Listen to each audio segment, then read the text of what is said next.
We are in Algebra 1, Lesson 1-4, Absolute Value Equations. Today's date is the 28th of September, 2023. All right, so I should first talk about what is an absolute value. What is it? Just as a bit of review, if I tell you the absolute value of -7, and I keep my absolute value bars super long so you don't confuse them for 71. It's a nice long bar. What is that? Absolute value of -7 is 7. Why? The absolute value of how far away it's from 0. Oh my goodness. Yes, it is. Students usually just say, hey, just make it positive, Mr. Sindel. No, it's actually the distance from 0, which is super important when you hit Algebra 2 when we talk about moving off the plane and going into the shadow dimension. This is the distance from 7. Mr. Sindel, Yes. is this yours? Yeah. Can you just put it over there on the cabinet where the other pens are, please? Did I just say throw it? No, I said put it.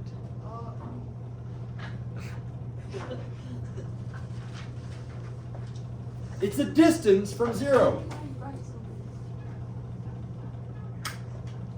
Distance from 0.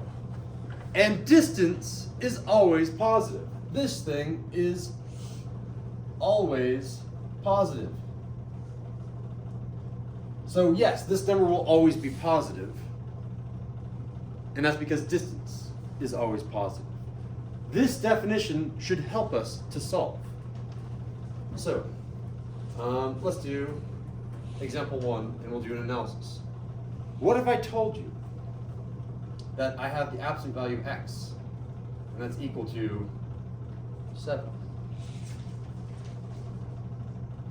What could x be? What are possibilities for x? X could be, 7. it could be 7, but couldn't x be something else? -7. X could also be -7. And at first, this is just like, it makes sense. Like, of course, 7 could go in here, -7, -7 goes in here. It's just trial and error. But in the next example, it's going to be a little bit hard. But this is generally the pattern. Every single time I have an absolute value with an x, the way that we undo the absolute value is we split it into 2 equations, with one exception. Can you guys figure out what that exception would be? When would I only have one equation? When I have an absolute value. Absolute value, here's my question over here. The absolute value of x equal to what number right here would only give me one solution? 0. Because if I say 0 here, no matter what, the distance from 0 is 0, x has to be 0. There's only one solution.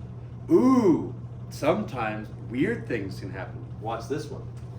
Let me do example 2, and then I want to move on to a hard example. Example 2. What if I told you the absolute value of x was -1?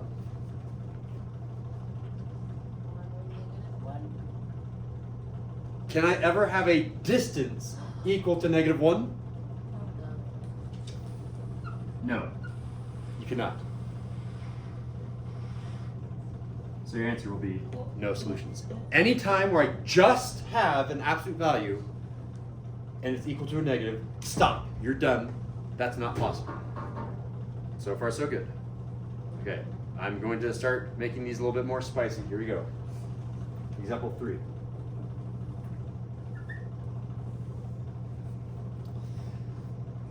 All right, what if I do this? 2 times absolute value of x, absolute value is equal to 8. Ooh, good idea. Divide. What would I divide by? 2. Yeah, I could divide both sides by 2 because in general, I should start writing out my procedure off here to the left. Do I have room on the right? This is up to Eli. Eli, where's a good place to put our procedure? Do you have some room off to the right? Something like, if you have empty space like up here at the very top, I need to write kind of a giant procedure, or do you have some blank space? Is see what you got. Yeah, so we're gonna go through those lines and I'm just gonna write the procedure. So start your procedure up here. Eli, I'm gonna start it up here just to make my life easier. Step number 1 is to get the absolute value, this stuff, by itself. So I'm going to do that by, as Melanie said, dividing by 2 on this side. If I divide by 2 on the left side of the equal to sign, I also do it on the right side. All right. So that means 2's cancel out. I'm left with absolute value of x. Right side is 4. What's our answer, Felipe? You have 2 answers. X could be 4, negative, and 4. Yep, so it could be a -4 and it could be 4. Oh, yeah. Does it matter the order? Doesn't matter the order. Yeah, but those are the 2 answers. Good job. Let's try slightly harder. I'm going to do a bunch of examples. I'm going to turn up the heat here. Example 4. What if I do this? -3 times the absolute value of x plus 1 and absolute value plus 2 is equal to, what am I feeling?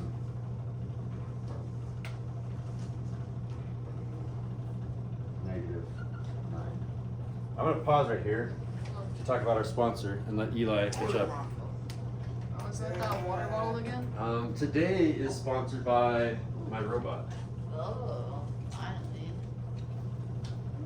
This robot has got me through some hard times. Hold on, let me rip off his arm. Now the missiles are launching. There we go. This robot, do you guys know the story behind this guy? No. So, I used to play with the Rubik's Cube when I was in the 7th grade. That was the first time that I ever started playing with the Rubik's Cube. And I bought a Rubik's Cube from Target. Cost $10 back in the day, still probably costs about $10. And I played with that thing for hours and hours and hours. And then eventually I started playing with a speed cube. I started playing with 4x4 or 5x5. I never touched a 6x6 or 7x7 because those weren't really things back then. And I was really into Rubik's Cubes. Fast forward to last year, I'm teaching students how to play with Rubik's Cube, and I bring out that same first Rubik's Cube. Guess who plays with it and drops it and destroys it? Charlie. You guys already know the story. And he felt really bad. It happened when he was with Mr. Brown. So what did they do? Oh no, that happened with me. So Mr. Brown heard a story about that and wanted to make me feel better. Mr. Brown, through Charlie, but it was all Mr. Brown's money, bought me this guy. It's a transformer. All of these parts transform into vehicles, and all the vehicles also transform into numbers. And you can make the numbers into an equation that actually makes sense, which is kind of a tricky challenge, and it turns into this cool little robot. End sponsorship. Done, Eli? Terrible about that robot. You're caught up with example 4? Yes. Cool. All right. So, we're on this first step of the procedure. I need to get the absolute value by itself. Do I get rid of this -3? Do I get rid of this 2? Ooh, should I do a common mistake that people make? Don't do this. Here's a common mistake people do. They tried to distribute. You cannot distribute into an absolute value. You can only distribute when you have parentheses. These are kind of like parentheses, but you're not allowed to distribute. So don't do that. You have to get rid of the -3 and get rid of the 2. Which one do I do first and why? Zane, go. So basically, you get rid of the Which one? -3. Okay, why? I don't know. Because you guessed. Yeah. Look at PEMDAS. Can we get rid of anything by addition or subtraction first? Yeah. Which one could we get rid of with addition or subtraction? Do that. No, this says -3 times, there's no symbol, Oh, yeah. times. So 2, I have to get rid of the 2 first. Why? because it's subtraction. Subtraction, which is the lower rung of PEMDAS. We're undoing PEMDAS, okay? I don't have an equal to sign here. I say -2, and our new equation is -3 times the absolute value of x plus 1 and absolute value is equal to, can I change this problem to make it a little bit easier on you guys? Yeah. Can we change this to a 10? I'm changing this, Eli. I want to change this -9 into a -10. Now it's nice and easy. What is this? Negative 12. -12. Okay. This should make you nervous. Why should this make you nervous? Look at what happened over here. We had an absolute value equal to a negative. I have an absolute value equal to a negative. I'm starting to sweat. Can you see my fist saying that? Not yet. Okay.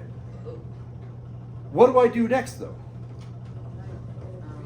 Divide this side by -3. Divide that side by -3. This side, gone. I have just absolute value of x plus 1. And then over here I have a Positive 4. positive 4. Okay. I did not need a sweat. That was needless. If this was a negative right now, I'd be done. I'd be like, no solutions. So I got the absolute value by itself equal to a negative. But we're good. All right. Now, this is the hard question. What do we do? Drop the absolute value. Kind of, yes. But this is asking a question. This is saying the distance of this thing lives 4 away from 0. So I'm going to draw a picture to explain what's going on, and then I'll talk about the procedure, which is much easier. But I want to make sure you have a conceptual understanding of what's going on. So I'm going to draw a picture over here. So this thing, let's name him Bob. Her, Sally, is it a man or a female? I don't know. Let's call her Sally. Do you know where Sally lives? Sally doesn't live at 0. She doesn't live at 1.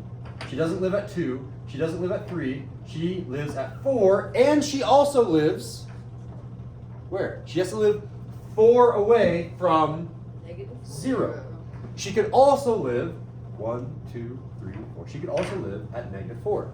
That's where Sally lives, here and here. She has to live 4 away from 0. But who is Sally? Sally's really x plus 1. X plus 1 lives at 4, and x plus 1 lives at -4. So far, so good? What?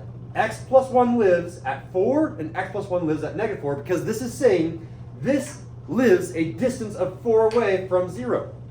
So I'm going to say that with an equation, and here's the procedure that I'll talk about in a sec. I'm going to erase Sally. We know where you live. You live, x plus 1 lives at -4. I'm actually going to do the positive first because that's the way I always do it. I essentially drop the absolute value symbol. Look, it's the same thing, but the absolute value symbol is dropped. And in the second equation, x plus 1 lives where? Negative 4. At negative. Which is the equivalent of dropping the absolute value symbol and multiplying everything over here by -1. Here's a very common mistake that people say. You multiply something by a negative. Negative and negative. No. Never change x plus 1. X plus 1 is the thing that you're trying to find a distance from 0. This is still an x and a plus 1. Do not change the inside, change the outside. So step number 2, you're going to drop the absolute value and get 2 equations. And I'll put a little asterisk. When do I not get 2 equations? There's 2 cases where I only get 1. All right, or there's 2 cases where I don't get 2 equations. One case where I get 1 and one case where I get none. Explain them to me again. No. Oh, when there's a negative. I get no solutions when there's a negative, and I was gonna say that, but I forgot. I get 1 solution when this number is a Oh, 0. Yeah, good. All right, so drop the absolute value and get 2 equations. The way that you get that, the first equation is equal to the number, and the second equation is equal to the negative version of that number. So far, so good? It might not be a number, it might be an expression, but I'm just going to leave the notes like that. All right, so we've done that, and then we solve. Step number 3, solve. Solve both. All right, ready, set. How do I solve for x? Felipe, go.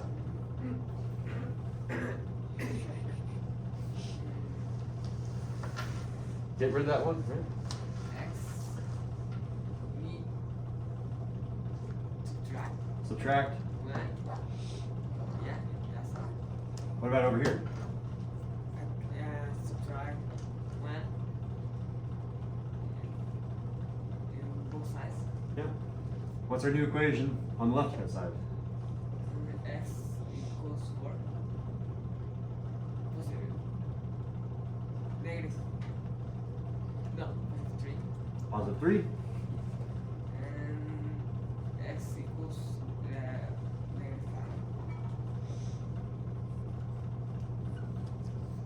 There.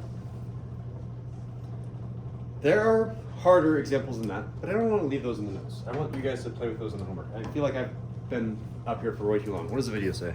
I've been up here for 15 minutes and 26 seconds. Yeah, that's too long. I want you guys to play with the math. All right. So my objective today, I don't know if I stated it, I want you to solve absolute value equations. There's a bunch of different types. There's easy ones, there's tricky ones, there's long ones. How well can you solve all these absolute value equations as of right now, before you even begin the classwork? Fist of 5, go. Let's see, a 4, 3.5, a 5. Oh, confident. 4, confused. Got it. Wait. 4. All right, thank you. You upgrade to a 4.